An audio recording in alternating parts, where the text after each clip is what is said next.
السلام عليكم ورحمة الله وبركاته. كل سنة وانتم طيبين. من أجمل الوصفات طبعا بتاعة العيد الرقاق. النهاردة هعمله لكم بطريقة سهلة وبسيطة جدا. عملته معاكم قبل كده في الفرن، عملت كذا وصفة منه في الفرن وعملناه على البوتاجاز برضه، وبيبقى حلو وسهل جدا.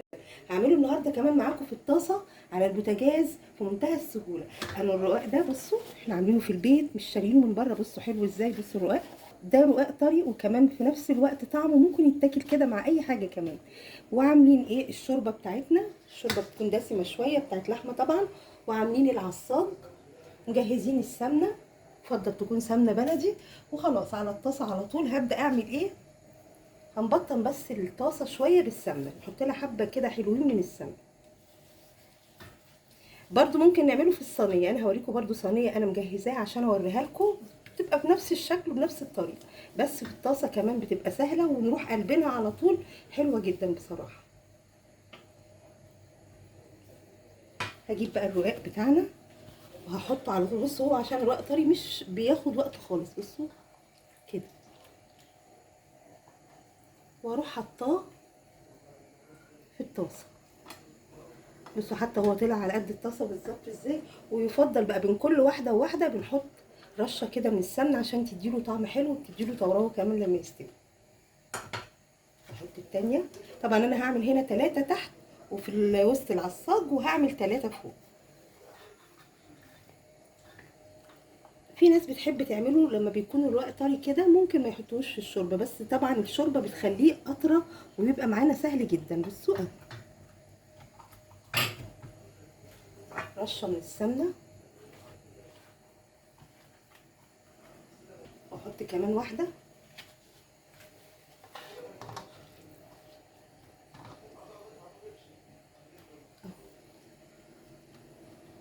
يفضل بقى ايه نخلي الرواق كده ما يكونش ليه كيرف، يعني علشان عايزاه كله يكون ايه الوحدات بتاعه الرواق كلها واحده. هنحط بس معلش كمان واحده علشان ما يبقاش رقيق قوي. والشوربه برضو تكون دافيه، اما لو رقاق ناشف بقى طبعا الشوربه تكون سخنه جدا. يعني يكون عندنا الحله بتاعتنا على النار، الشوربه فيها سخنه، وكل شويه بنجدد الشوربه علشان الرقاق الناشف طبعا بيبقى محتاج على طول يكون طري. رشه كده بسيطه من السمنه، وبعدين احط بقى العصاج.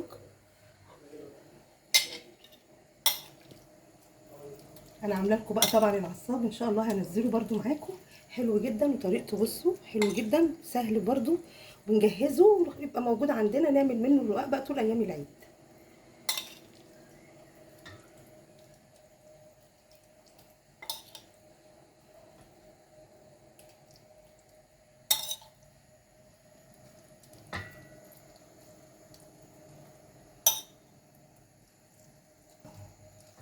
هرجع بقى اكمل بقى وحدات الرقاق بتاعتنا ونطبقه على طول على البوتاجاز. احط بقى دي، هنقفل بقى كده على الرقاق كده.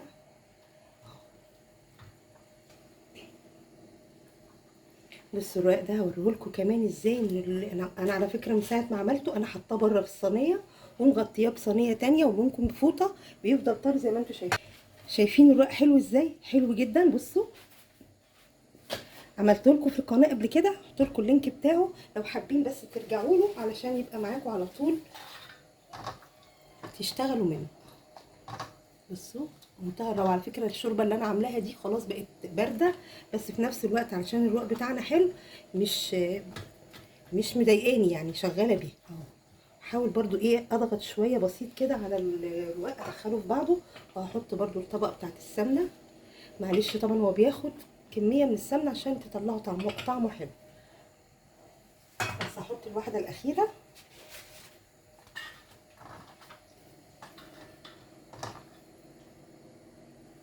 كده، وهقفل بقى عليها بس كده، وهرفعه على النار. ومعايا السمنه بتاعتي، لو قلبته بقى كده ممكن ارشرش شويه من السمنه، بتديله طعم وبتديله طراوه حلو جدا. بص بقى وهي على النار بنبدا برده كده، لان انا هقلبها بدل ما احط في الطاسه سمنه. يفضل ان انا يعني ادهن وشها كده بالسمنه وخلاص، وهقلبها مش هحط بقى سمنه تاني. هي بصراحه خدت كميه سمنه حلوه يعني. بص بقى بسم الله كده بالراحه هنبدا ايه، هروح اقلبها.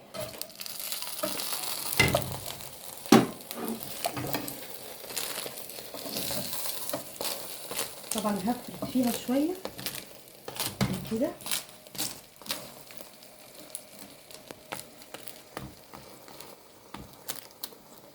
واحط برضو على الوش كده شويه كده من السمنه بسيط. بصوا طبعا هي انتوا برضو لو عايزين تقللوا شويه التحمير بتاعها، بس هي كده بتبقى صراحه متحمره وبتبقى حلوه جدا.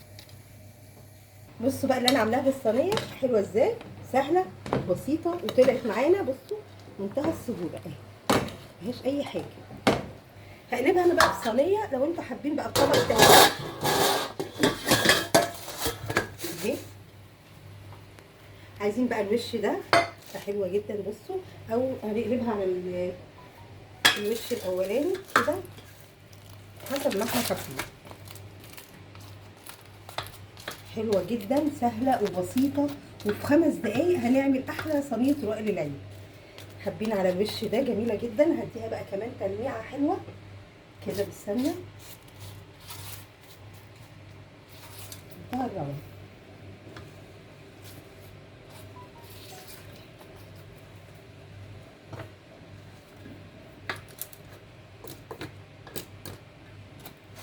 كده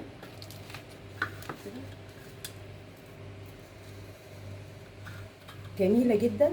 كل سنه وانتم طيبين. عملنا الرواق مع بعض، عملنا العصاج، عملنا اللحمه بتاعت العيد الجميله السهله. طبعا كله بيسلق لحمه في العيد، بس احنا لو حابين بقى جنب الرواق ناكل اللحمه دي هتبقى حلوه جدا. ان شاء الله تجربوها باذن الله. كل سنه وانتم طيبين، اشوفكم على خير، ويا رب كل اللي كان نفسه في اي حاجه يوم عرفه ودعا بيها تحققها له ربنا ان شاء الله. هنقطعها كده مع بعض. برده اسهل حاجه لتقطيع الرواق ممكن بالسكينه وممكن بالمقص زي ما احنا شايفين كده، بصراحه اسهل حاجه.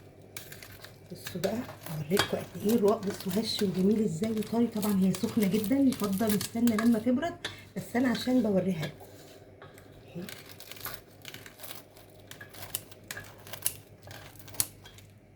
بصوا روعه.